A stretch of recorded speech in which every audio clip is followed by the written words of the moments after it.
السلام عليكم ورحمة الله وبركاته.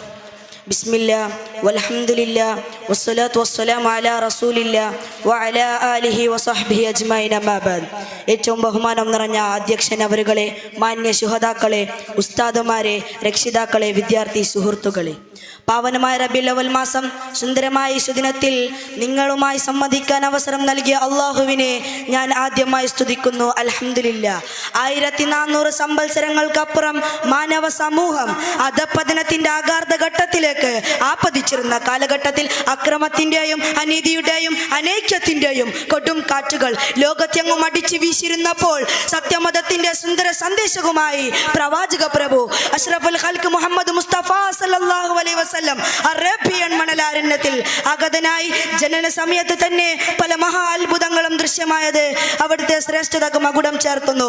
എന്നാൽ ചരിത്രകാരന്മാർ dark age യുഗമെന്ന് വിശേഷിപ്പിച്ച 6-ാം നൂറ്റാണ്ടിലെ ക്രൂരരും അക്രമികളുമായിരുന്ന ഒരു ജനവിഭാഗത്തെയാണ് അവിടത്തേക്ക് നേരിടേണ്ടി വന്നത്. തൻ്റെ രക്തത്തിൽ പിറന്ന കുഞ്ഞ് പെൺകുട്ടിയാണെന്ന് അറിഞ്ഞാൽ അവരുടെ മുഖം വിവർണമാവുകയും നിഷ്കളഞ്ഞായ ആ ചില പൈതലിന് ജീവനോട് കൂടി കൊയിച്ചു മൂടുകയും ചെയ്തിരുന്നു. ഇതിൽ നിന്ന് തന്നെ അവരുടെ ക്രൂരത എത്രമാത്രം ഉണ്ടായിരുന്നുവെന്ന് നമുക്ക് ഗ്രഹിക്കാൻ കഴിയും. അക്രമവും കൊള്ളയും കൊലയും കൊള്ളിവെപ്പും കൊണ്ടും കൊടുത്തും നിത്യ സംഭവമാക്കിയ ആ സമൂഹം മദ്യത്തിലും മദിരാക്ഷയിലുമായിരുന്നു അവർ സായുജ്യം കണ്ടെത്തിയിരുന്നത്. മനുഷ്യത്വത്തിന്റെ ബാലപാഠം പോലും വായിക്കാത്ത സാംസ്കാരിക ശൂന്യരായ ആ ജനവിഭാഗത്തിലേക്കായിരുന്നു സന്മാർഗത്തിന്റെ സന്ദേശവുമായി നബി സല്ലല്ലാഹു അലൈഹി വസല്ലം തങ്ങൾ കടന്നു ചെന്നത്. അപ്പോൾ അവർ നബിയെ മർദ്ദിച്ചവശനാക്കുകയും വിമർശനത്തിന്റെ കൂരമ്പുകൾ നബിക്കെതിരെ എഴുതുവിടുകയും ചെയ്തുവെങ്കിലും ചിന്തരാത്ത ചിന്തയോടെയും പതരാത്ത പാദത്തോടെയും കൂടി അവിടുന്ന് പ്രബോധനം തുടരുകയും അങ്ങനെ വെറും 23 വർഷം കൊണ്ട് ധർമ്മത്തിന്റെയും നീതിയുടെയും വെളിച്ചം കാണാത്ത അന്ധകാരത്തിൽ ജനിച്ചു വളർന്ന ആ ഭീകര ഹൃദയങ്ങളിലേക്ക് സന്മാർഗത്തിന്റെ പൊൻപ്രഭ ചൊരിഞ്ഞുകൊണ്ട് അവരെ ലോകത്തിന്റെ നേതാക്കളും ചേതാക്കളുമാക്കി മാറ്റിയെടുത്തു. ഇതാ ലോക ചരിത്രത്തിൽ തുല്യതയില്ലാത്ത പരിവർത്തനമാണ്. ഇതുകൊണ്ട് തന്നെയാണ് ലോക ചരിത്രകാരന്മാരും ചിന്തകന്മാരും എഴുത്തുകാരുമെല്ലാം അവരുടെ നാവിൻ തുമ്പിലൂടെയും തൂലിക തുമ്പിലൂടെയും പ്രവാചകനെ പ്രശംസിക്കുന്നത്.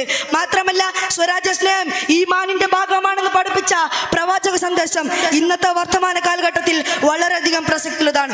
മനുഷ്യരോട് മാത്രമല്ല സജീവികളോടും കരുണ കാണിക്കണമെന്ന് പറഞ്ഞ സ്നേഹത്തിന്റെ, സഹനത്തിന്റെ, സഹിഷ്ണുതയുടെ, സമർപ്പണത്തിന്റെ, സർവത്വത്തിന്റെ, സുഹൃതങ്ങളുടെ സുവിശേഷങ്ങൾ ലോകത്തിന് സമർപ്പിക്കാൻ സർവശക്തി നിയോഗിച്ച സ്നേഹപുങ്കാവനത്തിന്റെ പുണ്യമേറിയ നബി മുഹമ്മദ് മുസ്തഫ സല്ലല്ലാഹു അലൈഹി വസല്ലമയെ അങ്ങേറ്റം സ്നേഹിക്കണമെന്ന് പറഞ്ഞുകൊണ്ട് എന്റെ വാക്കുകൾക്ക് വിടാം. വാഖിർ ദഅവാനാ അൽഹംദുലില്ലാഹി റബ്ബിൽ ആലമീൻ.